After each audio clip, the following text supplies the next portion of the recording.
pessoal, tudo bem? Nós começamos a aula de hoje corrigindo os dois exercícios da tarefa passada. Lembrando que esses exercícios levam em consideração o conceito de força resultante, ou seja, quando a gente tem mais de uma força agindo sobre um corpo, a gente consegue, pela somatória dessas forças, encontrar a força resultante. Nós vimos três formas de fazer isso. Quando as forças estão no mesmo sentido e na mesma direção, quando as forças estão na mesma direção em sentidos opostos, ou quando elas apresentam aí o ângulo de 90 graus entre elas. Então, nós vamos treinar um pouquinho, ó. No exercício 5, que está lá na página 139, ele fala assim, tem um carro, tem uma força de 30 newtons e uma força de 40 newtons sendo aplicada neste carro, aí, né, para puxar esse carro, e elas formam entre si um ângulo de 90 graus. Ele quer saber o valor dessa resultante, e aí se a gente tem aqui um ângulo de 90 graus, né, traçando aí pela regra do paralelogramo a nossa resultante, se aqui é 30, aqui também vai ser 30 newtons, e aí a gente vai resolver esse valor aqui da resultante usando esse triângulo, que é um triângulo aí com ângulo de 90 graus, é um triângulo retângulo. Então a gente vai conseguir resolver por Pitágoras. Então a resultante ao quadrado é igual a 30 ao quadrado mais 40 ao quadrado, né? A soma dos catetos ao quadrado. Aqui vai ser 30 ao quadrado é 900, 40 ao quadrado é 1.600, 900 mais 1.600 vai dar 2.500, e aí se a gente tirar aí a raiz de 2.500, né? Tirar esse quadrado daqui, aqui vai dar 50 newtons. Então, quando a gente tem essas duas forças atuando aí, formando um ângulo de 90 graus, a força resultante é 50 newtons. No exercício 6, ele fala assim, se agora, ao invés de a gente colocar essas duas forças aqui formando um ângulo de 90 graus, se a gente organizasse essas duas forças para que elas estivessem na mesma direção e no mesmo sentido, a resultante agora seria maior, igual, né, ou menor do que 50 newtons. Então, vamos ver. Quando a gente tem duas forças na mesma direção e no mesmo sentido, a resultante é a somatória entre essas duas forças. Então, aqui no caso, a gente vai ter um valor maior do que a anterior, que era de 50 newtons. Para dar um valor igual, só se estivesse no mesmo arranjo, e um valor menor, só se elas estivessem na mesma direção, mas em sentidos opostos. Lembrando que mesma direção em sentidos opostos, a gente vai fazer aí a resultante, uma subtraindo a outra. Então, daria 10 newtons, ok? Se você teve alguma dificuldade nesses exercícios, retomem aí os conceitos teóricos das páginas 137 e 138 e a gente vai aprimorando isso agora nos próximos exercícios, ok? Dando continuidade à nossa aula de hoje, nós vamos estudar então as leis de Newton. Isaac Newton foi um cientista muito importante para a física, uma vez que ele desenvolveu teorias que nos ajudam a entender os movimentos, né? Teve essa contribuição para a mecânica e contribuiu também para a área de ótica. O Newton nasceu em 1643 e morreu em 1727. Ele teve uma vida muito interessante, principalmente por toda a sua dedicação à área científica. Ele não casou, ele não teve filhos, ele se dedicou integralmente ao estudo das ciências. Para vocês terem uma ideia, uma curiosidade bastante interessante, principalmente no período que nós estamos vivendo, é que os principais estudos que o Newton desenvolveu, ele desenvolveu num período de quarentena. Então imagina, nós agora, no período de quarentena, estamos aqui pensando se a gente estuda um pouquinho de física, assiste uma série do Netflix. O Newton, lá em meados de 1660, quando a Europa passou pela pandemia aí de peste negra, ele se isolou na propriedade rural da família e foi estudar aí, né, e foi trabalhar com as inquietações que ele tinha em relação às suas observações.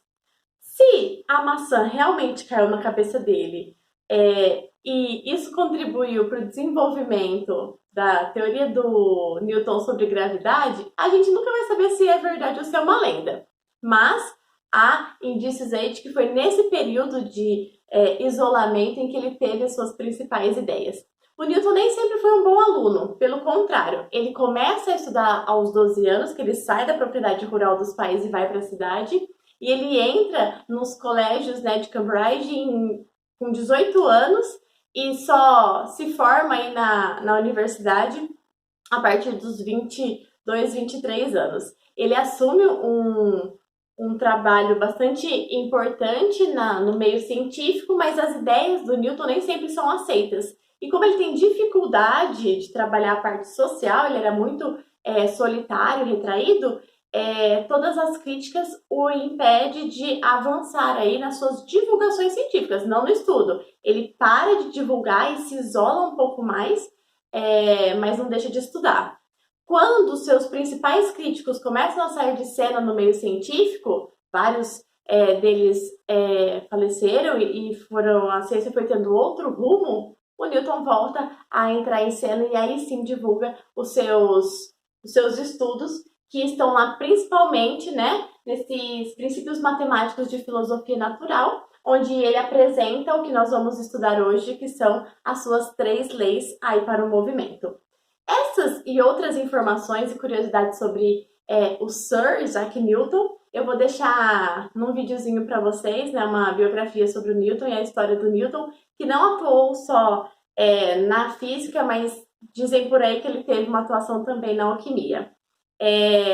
Hoje nós vamos ficar na primeira lei de Newton, que é conhecida como lei da inércia, mas nas nossas próximas aulas a gente vai também pensar um pouquinho nas outras 2 leis de Newton, que são definidas aí como a segunda lei como lei da dinâmica e a terceira lei como lei de ação e reação. O Newton, ele tinha um humor bem peculiar. Ele era solitário, retraído e muitas vezes era tido como antissocial. No final dessa aula de hoje, eu vou contar, né, um caso verídico sobre a primeira lei, que é a lei que nós vamos estudar agora. Nós vamos começar os nossos estudos sobre leis de Newton analisando a primeira lei, que é a lei da inércia. O que a lei da inércia apresenta? Ela vai dizer que todo corpo que está em repouso tende a manter a sua condição de repouso e todo corpo que está em movimento tende a manter a sua condição de movimento, desde que nenhuma força haja sobre esses corpos, né, modificando essa condição. Ou seja, a resultante de forças que atuam neste corpo tem que ser nula para que a condição de repouso e movimento sejam mantidas. Por exemplo, se eu tenho um corpo que está, em relação aos seus referenciais inerciais, em repouso, em relação ao referencial que eu estou adotando, ele está em repouso, não mudou de posição em relação a esse referencial, se não tiver nenhuma força que atue sobre esse corpo, ele não vai sair dessa condição de repouso. Por exemplo, eu estou aqui agora, em relação ao tripé da câmera que eu estou utilizando, eu estou em repouso, eu não estou mudando de posição em relação a esse tripé. Se nenhuma força agir para que isso mude, eu vou permanecer em repouso. Então, a inércia nos explica essa condição. Agora, se uma força mecânica, por algum motivo, né, vier aqui, né, e me colocar em movimento e eu mudar de posição em relação a esse tripé, agora minha condição de repouso foi modificada pela ação de uma força. Se um objeto está em movimento, o movimento dele não é modificado se uma força não atuar sobre ele. Por exemplo, se eu tenho um objeto em movimento retilíneo uniforme, a sua velocidade é constante e essa velocidade só vai ser modificada se a gente aplicar aí uma aceleração. E isso vem a partir de uma força. Se eu aplicar uma força, eu gero aí uma aceleração e aí o meu objeto tem o seu movimento modificado. Agora ele está num movimento variado. Então, a inércia vai dizer que a tendência do objeto é sempre permanecer na condição que ele está, estando ele em movimento, em relação ao referencial ou em repouso. Nós temos 2 exemplos aqui para pensar um pouquinho nessa condição de inércia. O primeiro é um carro que freia bruscamente. Você já deve ter passado por essa situação no trânsito por algum motivo. Nós estamos em alguma situação onde eu preciso frear bruscamente. A tendência do nosso corpo, que está aí em movimento junto com o carro, é continuar nesse movimento. Então, nós sentimos aí a sensação de ser lançado para frente. Ninguém está te pegando, te lançando para frente, mas você continua em movimento, então tem essa projeção.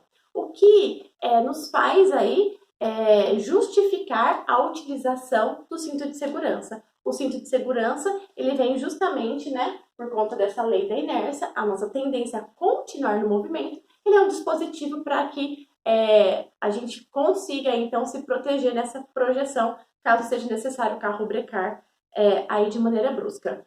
Se o carro, né, está numa velocidade já algum determinado tempo do movimento e ele acelera, a nossa sensação é de ser lançado para trás, porque a nossa tendência é continuar no movimento. E se o carro parte aí no movimento, né, acelerado, nossa tendência é continuar no movimento que estava anteriormente, então a nossa sensação é de lançamento para trás. Então essas duas condições, elas são explicadas pelo enunciado da inércia.